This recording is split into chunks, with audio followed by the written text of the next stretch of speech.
Welcome back to my channel students. आज हम करने वाले हैं क्लास 10th का चैप्टर 4 द्विघात समीकरण, ठीक है, जिसको हम कहते हैं क्वाड्रेटिक इक्वेशन।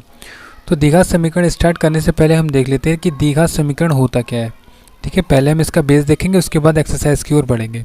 तो द्विघात समीकरण क्या होता है ये देखने के लिए आप ये समझ लीजिए कि कोई भी एक इक्वेशन जैसे x² + 5 = 0, अगर कोई इक्वेशन इस टाइप में लिखा है तो ये भी एक द्विघात समीकरण होगा।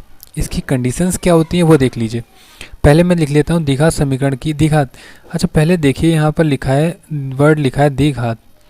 इसका मतलब क्या होता है? इसका मतलब होता है द्वि यानी कि दो, और घात मीन्स आपको पता है पावर, ठीक है, जिसकी 2 पावर्स होंगी वो द्विघात समीकरण होगी। जैसे x² + 5, इसमें कितनी पावर है? इसकी 2। तो ये क्या है? एक द्विघात समीकरण है। लेकिन इसकी कंडीशन होती है कि x² के साथ जो भी आपकी वैल्यू आए, जैसे 1 आए, 2 आए, 3 आए, 4 आए, वो यहाँ पर 0 नहीं होनी चाहिए। यानी अगर स्टैंडर्ड फॉर्म लिखी जाए तो वो होती है ax² + bx + c = 0। ये इसकी स्टैंडर्ड फॉर्म होती है, जिसको हम क्या कहते हैं? मानक रूप कहते हैं।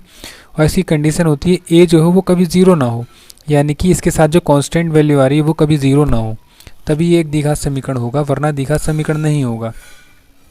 जैसे मैं आपको और उदाहरण दे देता हूँ। अगर लिखा है x+ 2 अगर = 0, अगर ये आपको दे रखा है एक इक्वेशन और आपसे कह रहा है कि बताइए ये द्विघात समीकरण है या नहीं है, तो ये द्विघात समीकरण नहीं है। क्यों नहीं है? क्योंकि यहाँ पर x की जो पावर है वो कितनी है? 1 है। जब 1 होती है तो वो क्या होती है? रैखिक समीकरण होती है, यानी कि लीनियर इक्वेशन होती है। तो यहाँ पर कौन सी होगी द्विघात समीकरण? जिसकी पावर कितनी होगी? 2 होगी। ठीक है, अब ये अलग अलग तरीके से भी दे सकता है, जैसे 5x² + 10x + 5 = 0। आपको ये इक्वेशन दे दी, ये भी एक द्विघात समीकरण है, क्योंकि यहाँ पावर कितनी है? 2 जा रही है।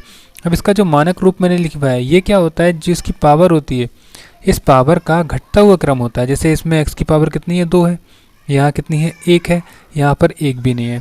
ठीक है, तो अगर घटते हुए क्रम में रखेंगे किसी भी इक्वेशन को, तो वो कौन सी इक्वेशन होती है? इसकी मानक रूप होती है, स्टैंडर्ड फॉर्म होती है। इसमें a की वैल्यू 0 के इक्वल नहीं होनी चाहिए, ये इसकी कंडीशन होती है। ठीक है, इसके बाद हम आगे देखते हैं। जैसे अभी ये द्विघात समीकरण है, इसको और भी रूपों में दे सकता है, यानी कि इसको थोड़ा सा आपको कंफ्यूज करने के लिए ऐसे दे सकता है। ये x यहाँ पर लिख लिया हमने, और x + 2 + 5 = 0। ये आपको एक इक्वेशन दे रखा है, आपसे कह रहा है पहचानिए ये द्विघात समीकरण है या नहीं है। तो आप कैसे पहचानेंगे? आप देखेंगे x की पावर कितनी होनी चाहिए? 2 होनी चाहिए x की पावर, ठीक है, और जो a हो वो 0 के इक्वल नहीं होना चाहिए। ठीक है, तो यहाँ पर हम देख लेते हैं। हम ये जो आपको ब्रैकेट दिख रहा है, इस ब्रैकेट को सॉल्व कर लेते हैं। x की x से करेंगे कितना आएगा? x² + 2 की x से करेंगे कितना आएगा? 2x, और +5 = 0।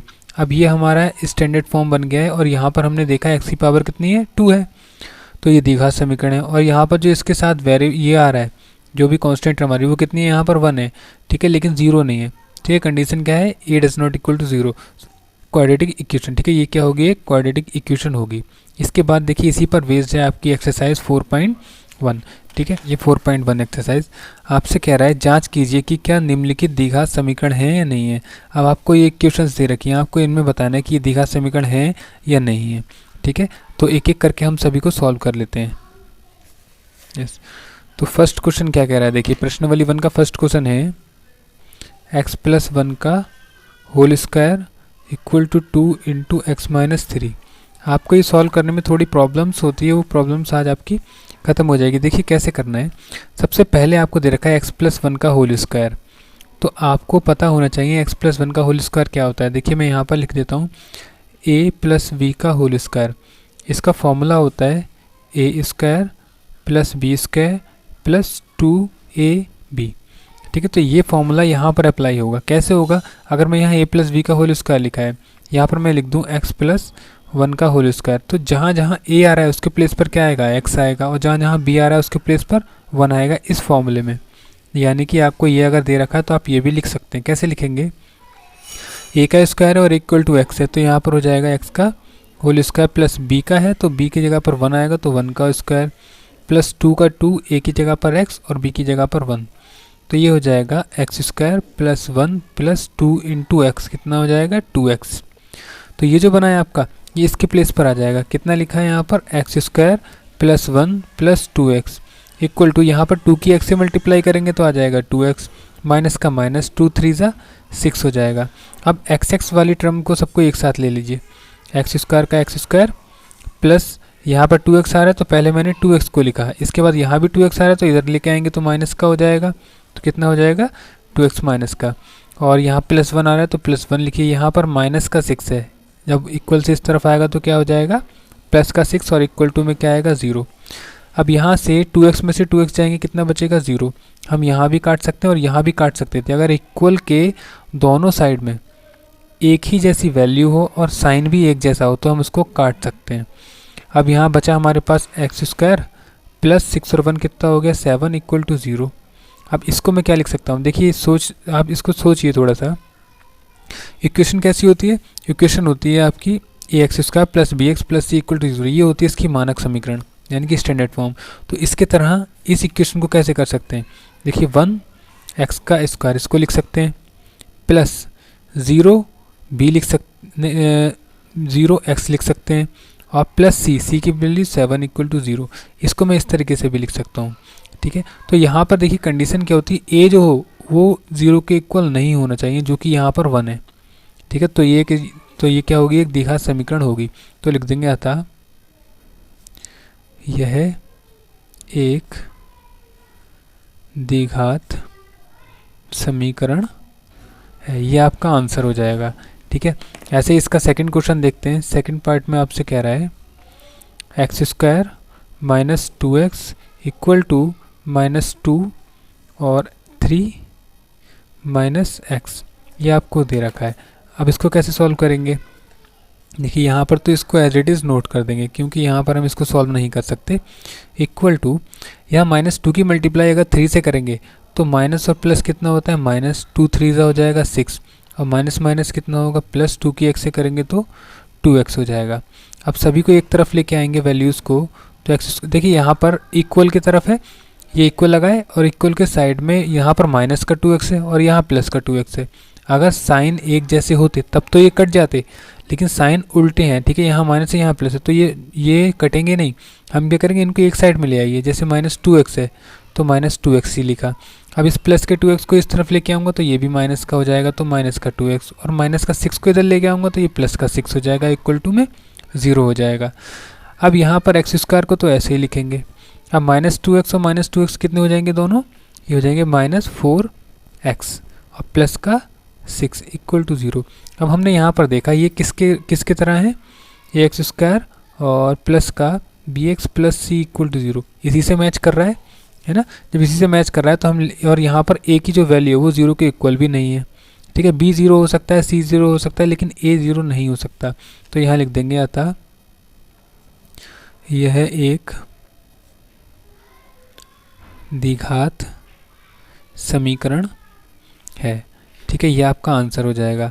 इसी के थर्ड पार्ट में हम देख लेते हैं, थर्ड पार्ट में क्या कह रहा है आपसे। थर्ड पार्ट में कह रहा है x minus 2 x plus 1 equal to x minus 1 और x प्लस 3। देखिए यहाँ पर दो आपको ब्रैकेट दे रखे हैं, यहाँ भी दो ब्रैकेट दे रखे हैं, और ब्रैकेट सॉल्व करने के लिए आप क्या करते हैं, पहले इस x की मल्टीप्लाई आप इन दोनों से करेंगे। जैसे x की अगर x से मल्टीप्लाई करेंगे कितना आएगा एक्स स्क्वायर। अब x की मैंने इस वाले x से तो कर दी, अब इसी x की 1 से करेंगे, और प्लस का आ रहा है तो यहाँ लिखेंगे प्लस का। x की 1 से करेंगे तो x आएगा। अब -2 की x से करेंगे तो आएगा माइनस का 2x। अब -2 की 1 से करेंगे तो माइनस और प्लस, -2 1 जा 2 इक्वल टू में ऐसे ही यहाँ पर करेंगे। x की x से करेंगे तो एक्स स्क्वायर, और प्लस x की 3 से करेंगे तो 3x। यहाँ माइनस आ रहा है तो माइनस लगाएंगे, माइनस के x से करेंगे तो x आएगा, और माइनस और प्लस माइनस हो जाएगा, और 1 की 3 से मल्टीप्लाई तो 3 आ जाएगा। अब क्या करना है, देखिए मैंने अभी बताया था आपको इक्वल लगा हो और RHS में और LHS में दोनों में अगर एक ही जैसा साइन हो और एक ही नंबर हो तो हम उसको काट सकते हैं। तो यहाँ देखिए एक्स स्क्वायर, यहाँ भी एक्स स्क्वायर दोनों आ रहा है, तो यहाँ से ये दोनों कट हो जाएंगे एक दूसरे से। यहाँ से प्लस का 1 है, यहाँ माइनस का 2 है। अब देखिए यहाँ पर कन्फ्यूज़न होता है आपको, यहाँ लिखा है प्लस का x और यहाँ लिखा है माइनस का 2x, तो हम यहाँ पर जोड़ेंगे या घटाएंगे और साइन कौन सा लेंगे, ये 3 कन्फ्यूज़न आपके माइंड में रहते हैं। तो उसको कैसे देखिए करेंगे, पहले आप देख लीजिए यहाँ x की अमाउंट कितनी है, यहाँ x की अमाउंट है 1 और यहाँ x की अमाउंट कितनी है 2। तो बड़ी कौन सी वाली है, ये 1 वाली या 2 वाली, ये 2 वाली बड़ी है। तो 2 का साइन कौन सा, माइनस का, तो आप माइनस का साइन लगाएंगे। और आपको पता है माइनस और प्लस क्या होता है, माइनस होता है। तो 2 में से जब 1 जाएगा कितना बचेगा, x बचेगा, तो ये x1 आ जाएगा। और -2 आ रहा है तो -2 को ऐसे ही लिखेंगे, इक्वल टू ऐसे यहाँ पर करेंगे 3x और x। यहाँ कौन सा साइन बड़ा है, 3 बड़ा है या 1 बड़ा है, यहाँ 3 बड़ा है तो प्लस का है, तो आप लगाएंगे प्लस का साइन। और प्लस का साइन स्टार्टिंग में लिखा नहीं जाता है। और 3x में से जब एक x जाएगा कितने बचेंगे, 2x और माइनस का 3। अब क्या करना है, एक ही तरफ लेकर आएंगे सारे नंबर को, इधर लेके आएंगे तो माइनस का 2x हो जाएगा। यहाँ प्लस का 2 माइनस का 2 है, ऐसे ही रहेगा। और ये माइनस का इधर आकर प्लस का 3 हो जाएगा, इक्वल टू 0। अब दोनों ही साइन माइनस के हैं, जब दोनों ही साइन एक जैसे होते हैं तो हम क्या करते हैं, वही साइन लगा लेते हैं और दोनों को ऐड कर देते हैं। तो 2x और 1x कितना हो जाएगा, 3x। और यहाँ माइनस और प्लस माइनस हो रहा है, तो यहाँ प्लस का 3 ज़्यादा है या फिर माइनस का 2, ये 3 वाला ज़्यादा है तो प्लस का साइन लेंगे। और 3 में से जब 2 जाएगा तो 1 बचेगा, इक्वल टू 0। अब हमने यहाँ पर देखा, यहाँ पर द्विघात समीकरण में जो पावर 2 आती है वो तो यहाँ है ही नहीं, x की पावर है ना, वेरिएबल की पावर है ही नहीं 2। और यहाँ पर ना ही a है, और ये अगर ये मान भी लें तो वो क्या होगा, ये 0 के इक्वल होगा, है ना। क्योंकि इस इक्वेशन को हम कैसे लिख सकते हैं, 0x² और प्लस का bx plus c equal to 0 ऐसे लिख सकते हैं। लेकिन यहाँ पर क्या है, a की वैल्यू 0 आ रही है, ये वाली टर्म तो है ही, वैसे तो ये टर्म है ही नहीं। और जब नहीं होगी तो हम क्या लिख देंगे, यह है द्विघात समीकरण नहीं है। ठीक है, ये द्विघात समीकरण नहीं होगा। इसके बाद हम देखते हैं फोर्थ क्वेश्चन में क्या कह रहा है। फोर्थ में है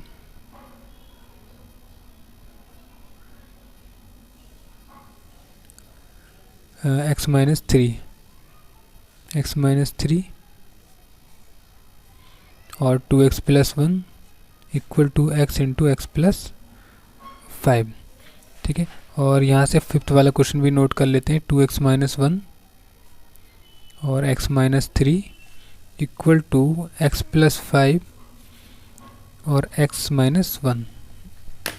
देखिए फोर्थ क्वेश्चन में सेम वही करना है जो हमने अभी इस वाले क्वेश्चन में किया था। x की मल्टीप्लाई 2x से करेंगे कितना आएगा, 2x²।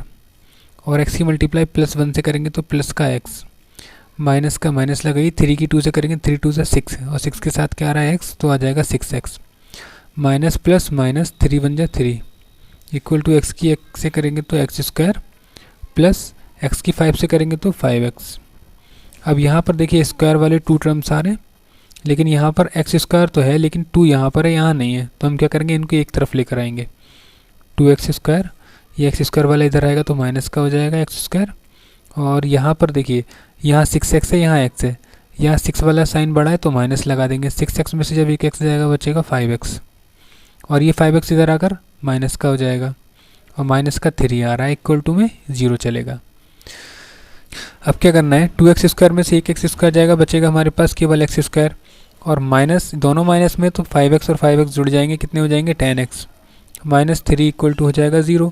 अब हमने यहाँ पर देखा ये जो इक्वेशन है ये ax² plus bx plus c की तरह हो रही है, और यहाँ पर a की वैल्यू भी 0 के इक्वल नहीं है।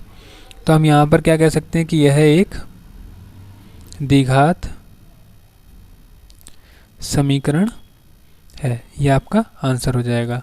फिफ्थ में देखिए क्या कह रहा है, फिफ्थ में भी सेम यही करना है। 2x की मल्टीप्लाई x से करेंगे कितना आएगा, 2x², और 2x की मल्टीप्लाई -3 से करेंगे तो आएगा -3 2 6x, बचेगा माइनस का x, और माइनस माइनस प्लस 1 की 3 से करेंगे तो 3, यह x की x से करेंगे तो x², माइनस x की 1 से करेंगे तो x, 5 की x से मल्टीप्लाई 5x और माइनस का 5। अब x² वालों को एक तरफ ले लेते हैं, 2x², ये वाला इधर आएगा तो माइनस का x², यहाँ पर माइनस का 6 है, माइनस का x है, तो दोनों को हम माइनस का साइन लगाकर जोड़ देंगे। 6x और 1x कितना होगा 7x, और यहाँ से x वाली 2 टर्म्स आ रही हैं, यहाँ 5x है, यहाँ x है, तो यहाँ पे प्लस वाला साइन बड़ा है, तो हम क्या करेंगे 5 में से 1 को सब्ट्रैक्ट करेंगे, कितना आएगा प्लस का 4 आएगा, और जो प्लस का 4 है वो इधर आकर माइनस का हो जाएगा, तो माइनस का 4x लिखेंगे, +3, और ये इधर आकर प्लस का 5 हो जाएगा, इक्वल टू में 0 चलेगा। यहाँ 2x² में से एक x² जाएगा, बचेगा हमारे पास x², और 7x और 4x कितना हो जाएगा दोनों मिलकर 11x, और प्लस 5 और 3 कितना हो गया 8 इक्वल टू 0। तो हमने यहाँ पर चेक किया तो ये भी हमारा कैसा बन रहा है, ax² plus bx plus c equal to 0 की तरह बन रहा है, और a की वैल्यू भी यहाँ पर 0 के इक्वल नहीं है। तो हम कह सकते हैं यह है एक द्विघात समीकरण है। ठीक है, इसके बाद नेक्स्ट क्वेश्चन में देखिए क्या कह रहा है। x² plus 3x plus 1 equal to x minus 2 का होल स्क्वायर, और 7th क्वेश्चन में कह रहा है x प्लस 2 का whole square equal to 2x x² minus 1। देखिए दोनों क्वेश्चंस में आपको एक फॉर्मूला मिलेगा, x माइनस y का होल स्क्वायर और x प्लस y का होल स्क्वायर, यानी कि दो फॉर्मूले होते हैं जो मैंने अभी आपको बताया। इसको तो हम कुछ नहीं करेंगे, इसको तो एज इट इज़ नोट कर दीजिए, x² प्लस 3x प्लस 1। यहाँ पर x माइनस 2 का होल स्क्वायर है, तो इसका फॉर्मूला होता है a का स्क्वायर, यानी कि जो हमारी पहली वाली अमाउंट है उसका स्क्वायर, और प्लस करके जो दूसरी अमाउंट है उसका स्क्वायर, और माइनस करके 2 लगाकर आपको पहली वाली अमाउंट लिखनी है, दूसरी वाली अमाउंट लिखनी है। ये फॉर्मूला होता है, यानी कि a² प्लस b² माइनस का 2ab, ये फॉर्मूला हो गया। अब इसमें क्या करेंगे, पहले हम इसको सॉल्व कर लेते हैं। x² plus 3x plus 1 equal to x² का हो जाएगा x², और 2 का स्क्वायर कितना होता है 4, और माइनस का माइनस लगाएंगे, 2 2 = 4x। अब यहाँ से हम देखेंगे x² से x² कट जाएगा क्योंकि एक ही जैसे हैं साइन दोनों। तो यहाँ 3x प्लस 1 बचा है, तो यहाँ 3x, ये 4x इधर आकर प्लस का हो जाएगा, और प्लस का 1, और ये 4 इधर आकर माइनस का हो जाएगा, इक्वल टू में 0। तो यहाँ से हो जाएगा 7x और माइनस 3 इक्वल टू 0। हमने यहाँ पर देखा कि a जो है वो 0 के इक्वल है। ठीक है, a 0 के इक्वल है, और यहाँ पर x² वाली टर्म भी नहीं है, तो लिख देंगे यह है द्विघात समीकरण नहीं है। ठीक है, आपको देखने में तो लग रही है, आप यहाँ से बता सकते हैं कि हाँ ये द्विघात समीकरण हुई क्योंकि इसकी पावर 2 है, लेकिन ये द्विघात समीकरण नहीं है जब इसको सॉल्व करेंगे। तो आपका क्वेश्चन था 7th, इसमें था x प्लस 2 की होल पावर 3 था, यानी क्यूब था, और 2x x² माइनस का 1 दे रखा है। तो इसमें अब क्या करना है, अब हम जो फॉर्मूला लगाएंगे वो लगाएंगे a प्लस v का होल क्यूब। तो इसका फॉर्मूला होता है a का क्यूब प्लस v का cube plus 3ab a plus b। तो अब यहाँ पर लगा देते हैं, यहाँ था हमारे पास x प्लस 2 का क्यूब, तो a के प्लेस पर आएगा x, तो यहाँ x का क्यूब, प्लस b के प्लेस पर आएगा 2, तो 2 का क्यूब, 3 का 3, a की जगह पर x और b की जगह पर 2, और x प्लस 2 ऐसे ही नोट करेंगे। ये हो जाएगा x की पावर 3 और 2 की पावर 3 का मतलब 8, 2 3 हो जाएगा 6x और x प्लस 2। ये होगा x की पावर 3 प्लस का 8 प्लस 6 की मल्टीप्लाई करेंगे 6x², 6x की 2 से करेंगे तो आ जाएगा 12x।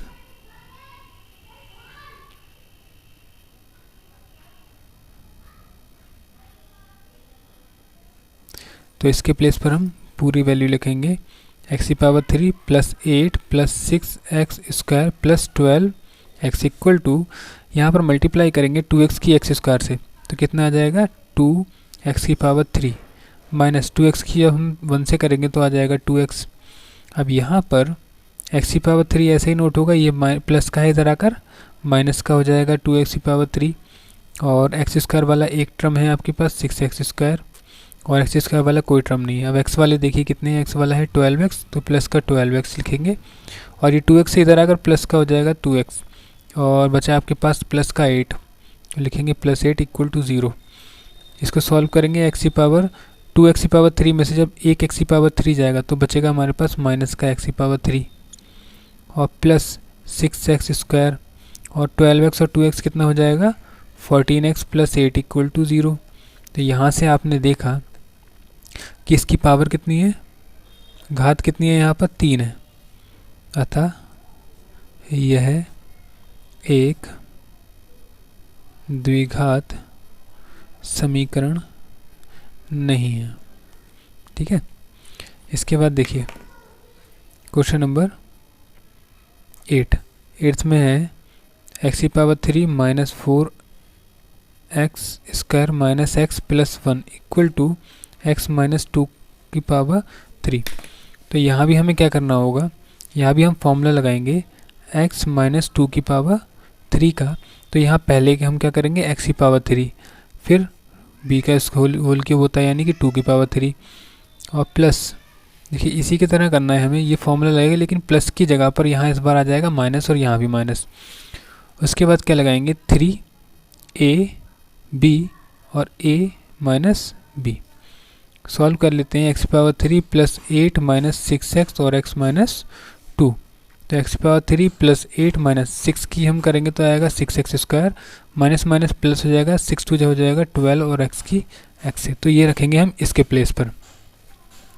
सॉल्व करते हैं, x की power 3 minus 4x square minus x plus 1 as it is note होगा, इसके प्लेस पर पूरा फॉर्मूला पुट हो जाएगा x की power 3 plus 8 minus 6x square plus का 12x।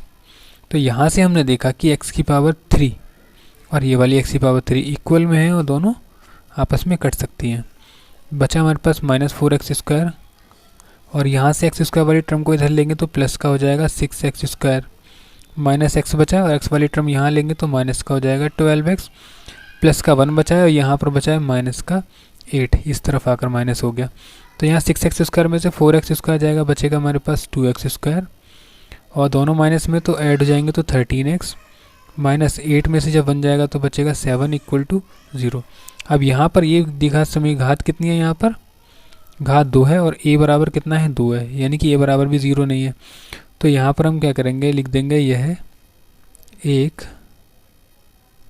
द्विघात समीकरण है। इस तरीके से आप आंसर लिख देंगे। इसके बाद देखेंगे हम नेक्स्ट क्वेश्चन।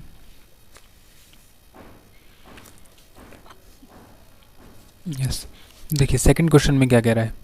सेकंड कह रहा है निम्नलिखित स्थितियों को द्विघात समीकरण के रूप में निरूपित कीजिए, यानी कि ये जो आपको स्थितियां दे रखी हैं इनको आपको क्वाड्रेटिक इक्वेशन यानी द्विघात समीकरण के रूप में लिखना है।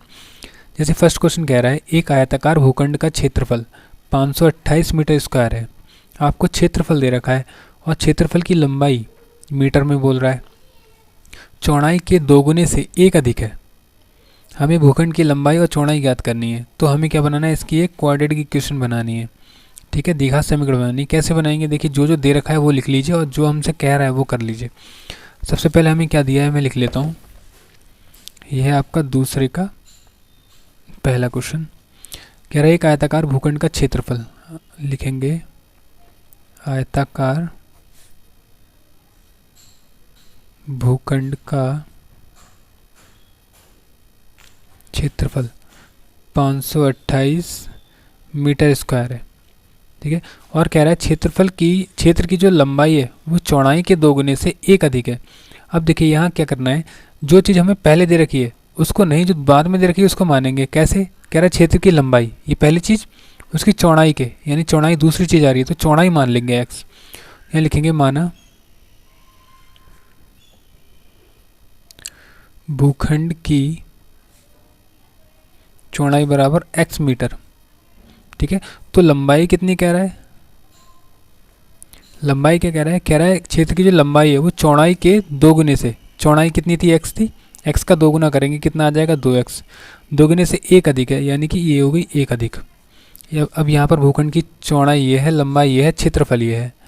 अब अगर फॉर्मूला लगाएं हम भूखंड का क्षेत्रफल, कौन सा भूखंड है ये, आयताकार। आयताकार भूखंड का क्षेत्रफल जो होता है वो होता है लंबाई गुणा चौड़ाई। तो लंबाई गुणा चौड़ाई करेंगे, लंबाई कितनी है हमारे पास, लंबाई है 2x प्लस 1 और चौड़ाई कितनी है x है, बराबर में भूखंड का क्षेत्रफल कितना दे रखा है 528 दे रखा है। हम मल्टीप्लाई करेंगे हो जाएगा 2x स्क्वायर प्लस का x बराबर 528। 528 को इधर लेके आएंगे, ये हो जाएगा 2x square plus x minus 528 बराबर 0। ये हो जाएगी आपकी एक द्विघात समीकरण। ठीक है, इसी में हमें इसको निरूपित करना था। ऐसे दूसरा क्वेश्चन क्या कह रहा है, दूसरा कह रहा है दो क्रमागत धनात्मक पूर्णांकों का गुणनफल 306 है। हमें पूर्णांकों को ज्ञात करना है। देखिए दो क्रमागत धनात्मक पूर्णांकों की अगर बात करें तो हम पूर्णांक मानेंगे इसके। ठीक है, ये सेकंड है मान लेंगे माना धनात्मक पूर्णांक x व x+1 है। अब मैंने ये क्यों माने, देखिए कह रहा है क्रमागत धनात्मक पूर्णांक। अब अगर क्रमागत की बात करें, क्रमागत का मतलब होता है जैसे कि एक क्रम में नंबर चलते हैं 1 2 3 4 5 6 7 8, तो उसमें एक एक जोड़ते जाते हैं। जैसे 4 में एक जोड़ा 5 में एक जोड़ा 6 में एक जोड़ा 7, तो ये सब होते हैं क्रमागत। ऐसे ही अगर एक नंबर x है तो x में एक जोड़ेंगे तो x+1 हो जाएगा। अब आपसे कह रहा है इन दोनों नंबरों का जो गुणनफल है वो आपको दे रखा है 306, यानी कि गुणनफल बराबर 306। पूर्णांक ज्ञात करने, तो देखिए प्रश्नानुसार कह रहा है दो धनात्मक पूर्णांकों का जो गुणनफल है वो कितना है, 306 है। हमने इन दोनों को गुणा में लिख लिया, ठीक है, हमने इन दोनों को क्या करा, गुणा में लिख लिया। अब इसको सॉल्व करेंगे, x की x से करेंगे तो x रहेगा, प्लस का प्लस, x की 1 से करेंगे x, यह स्क्वायर हो जाएगा ना, x की x से करेंगे तो x² प्लस x की 1 से करेंगे तो x इक्वल टू 306। अब x² ऐसे ही, x भी ऐसे ही, इसको इधर लेके आएंगे तो हो जाएगा 306 बराबर में 0। एक आपकी द्विघात समीकरण ये बन के तैयार हो जाएगी। इसके बाद थर्ड में क्या कह रहा है, देखिए थर्ड क्वेश्चन को थोड़ा सा ध्यान से समझिएगा। कह रहा है रोहन की माँ उससे 26 वर्ष बड़ी है, ठीक है, उनकी आयु का गुणनफल अब से 3 वर्ष पश्चात 360 हो जाएगी। हमें रोहन की वर्तमान आयु ज्ञात करनी है। तो देखिए पहले बात तो आप ये सोचिए, कह रहा है रोहन की माँ उससे 26 वर्ष बड़ी है। अगर रोहन 1 साल का होगा तो उसकी माँ कितनी होगी, 1 वर्ष बड़ी, यानी 27 साल की होगी। अगर रोहन 2 साल का होगा तो माँ कितनी होगी, 28 की होगी। ऐसे ही हम मान लें अगर रोहन की आयु, ठीक है, देखिए कर लेते हैं। थर्ड पार्ट है, माना रोहन की वर्तमान आयु x वर्ष है, ये हो गई रोहन की वर्तमान आयु। तो उसकी माँ की कितनी होगी, रोहन की, तो रोहन की माँ की वर्तमान आयु इस रोहन से कितने वर्ष बड़ी है, 26 वर्ष बड़ी है, तो ये होगी इतनी वर्ष होगी। अब इसके बाद आपसे क्या कह रहा है, कह रहा है कि इनकी आयु का गुणनफल अब से 3 वर्ष पश्चात, यानी कि 3 वर्ष पश्चात। अगर 3 वर्ष पश्चात की बात करें तो रोहन की आयु 3 वर्ष पश्चात रोहन की आयु कितनी हो जाएगी, x+3 वर्ष हो जाएगी। और यहाँ से रोहन की माँ की आयु कितनी हो जाएगी, x+27 26 पहले थी, 3 वर्ष और बढ़ जाएगी 3 वर्ष बाद, तो कितनी हो जाएगी, x+29 वर्ष, ठीक है। ये रोहन की माँ की वर्तमान आयु हो गई 3 वर्ष बाद वाली।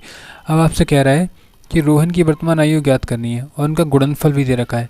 आपको दे रखा है 3 वर्ष पश्चात उनकी आयु का गुणनफल जो होगा वो 360 होगा, यानी कि जो x+3 है इंटू में x+29 है, ये कितना हो जाएगा, 360। ये आपको दे रखा है। अब आपसे इसको क्या करना है, द्विघात समीकरण बनानी है। तो x की x से गुणा करेंगे तो x² प्लस 29 की x से करेंगे तो 29x प्लस x की हम 3 की x से करेंगे तो 3x प्लस 29 की 3 से गुणा करेंगे, 9 3 27 का 7 हाथ से लगे 2, 3 6 7 8 87 इक्वल टू 360 हो जाएगा। अब क्या करना है, x² को ऐसे ही लिखेंगे, प्लस 29 और 3 कितना हो गया, 32x और प्लस 87 और इधर आकर माइनस का हो जाएगा 360 बराबर 0। अब 360 में से 87 को अगर सब्ट्रैक्ट करेंगे तो कितना आ जाएगा, यहाँ 372, तो यहाँ पर होगा x² प्लस 32x और माइनस का 273 बराबर 0। ये आपकी द्विघात समीकरण बन के तैयार हो जाएगी, ठीक है। इसके बाद नेक्स्ट क्वेश्चन में देखिए क्या कह रहा है,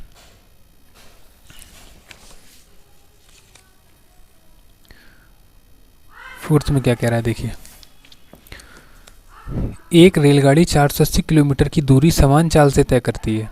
यदि उसकी चाल 8 किलोमीटर प्रति घंटा कम होती तो वह उसी दूरी को तय करने में 3 घंटे अधिक समय लेती है। हमें रेलगाड़ी की चाल ज्ञात करनी है। देखिए इजी क्वेश्चन है, थोड़ा सा आप माइंड का यूज़ करें। कह रहा है एक रेलगाड़ी 480 किलोमीटर की दूरी समान चाल से तय करती है, यानी कि आपको दे रखा है दूरी आपको दे रखी है 480 किलोमीटर। अगर माना रेलगाड़ी की चाल x किलोमीटर प्रति घंटा हो, तब हम समय निकाल सकते हैं। तो कितना समय लगा होगा? समय, देखिए चाल बराबर होता है दूरी बटे समय, और यहाँ से अगर समय निकालें तो समय बराबर हो जाएगा दूरी बटे चाल। तो यहाँ समय कितना आ जाएगा? दूरी कितनी है? 480 बटे चाल कितनी है? x। यानी कि जब 480 किलोमीटर की दूरी थी और समान चाल से चल रही थी, तब उसको कितना समय लगा होगा? 480 बटे x समय लगा होगा। और समय किस में आता है यहाँ पर? घंटा। इतने घंटे समय लगा। अब क्या कह रहा है? चाल कम करने पर, देखिए दूरी तो समान रहेगी, ठीक है, दूरी तो 480 किलोमीटर ही रहेगी। अगर चाल की बात करें, चाल को कितना कम करना है? पहले x थी, कह रहा है अगर 8 किलोमीटर प्रति घंटा कम कर दें, यानी x माइनस 8 कर दें किलोमीटर प्रति घंटा, तो यहाँ से नया समय कितना आएगा? अब कितना समय लगेगा उसको? अब जो समय लगेगा वो लगेगा दूरी बटे चाल, यानी 480 बटे x माइनस 8 घंटा, इतना समय लगेगा। अब दोनों समय हमने निकाल दिए। अब आपसे क्या कह रहा था? आपसे कह रहा था कि 3 घंटे अधिक समय लेती है, यानी अगर उसकी चाल को कम कर दिया जाए, अगर इस चाल को कम कर दिया जाए तो 3 घंटे अधिक समय लेती है। तो हम इनका दोनों का डिफरेंस निकाल सकते हैं। ये दोनों का डिफरेंस आपको दे रखा है, अंतर दे रखा है 3 घंटे का, यानी कि प्रश्नानुसार जो हमारे पास 480 बटे x माइनस का 8 दे रखा है, इसमें से जो ये समय है ना, इसी ने तो 3 घंटे कम समय अधिक समय लिया है। तो इसमें से अगर हम पहले वाली चाल को समय को घटा दें, तो इन्हों का डिफरेंस कितना आ रहा है? 3 घंटे का आ रहा है, यानी कि 3 घंटे अधिक समय लेती है इससे। अगर हम इसको सॉल्व करें तो x माइनस का 8 x से मल्टीप्लाई करेंगे तो कितना हो जाएगा? 480x माइनस 8 की हम किससे मल्टीप्लाई करेंगे? 480 से, बराबर चल रहा है 3, तो ये हो जाएगा 480x माइनस प्लस 8 की गुणा कर देंगे 480 से, अपॉन में x माइनस का 8 बराबर चल रहा है 3 के नीचे 1 लेकर हम क्रॉस मल्टीप्लाई कर देंगे और 480 से 480 कट जाएगा। 8 की 0 से करेंगे 0, 8 जो होता है 64, 6 कैरी, 8 चौक 32, 32 अच्छे हो जाता है 38, बराबर इस पूरे की 3 से मल्टीप्लाई करेंगे तो 3x इंटू एक्स माइनस का 8 हो जाएगा। तो यहाँ से हमारे पास बचेगा 3840 इक्वल टू 3 की मल्टीप्लाई करेंगे एक्स स्क्वायर तो हो जाएगा 3x स्क्वायर माइनस 8 3 24x। तो हमारे पास जो इक्वेशन बनी 3x स्क्वायर माइनस का 24x, इसको उधर लेके जाएंगे तो माइनस का हो जाएगा 3840 बराबर 0। ये हमारे पास इक्वेशन बन जाएगी। हम यहाँ से 3 कॉमन भी ले सकते हैं, यहाँ से हम 3 कॉमन भी ले सकते हैं। 3 कॉमन लेंगे बचेगा एक्स स्क्वायर माइनस 8 3 अट्ठे 24 माइनस यहाँ से 3 कॉमन लेंगे 3 कम 3 3 दूनी 6 3 अट्ठे 24 0 बराबर 0। तो यहाँ से बनेगी x square minus 8x minus का 1280 बराबर 0। ये आपका फाइनल दिखा समीकरण आ जाएगा। ठीक है, अगर हमने चाल को x माना है, ठीक है, आंसर जो आ रहा है वो u में आ रहा है, हमने उसमें चाल क्या मानी होगी? u मानी होगी। तो ये हमारा वेरिएबल होता है, हम इसको कुछ भी मान सकते हैं। इस तरीके से आपकी एक्सरसाइज 4.1 कंप्लीट हो जाएगी। इसके बाद हम क्या करेंगे? एक्सरसाइज 4.2 करेंगे हम नेक्स्ट वीडियो में।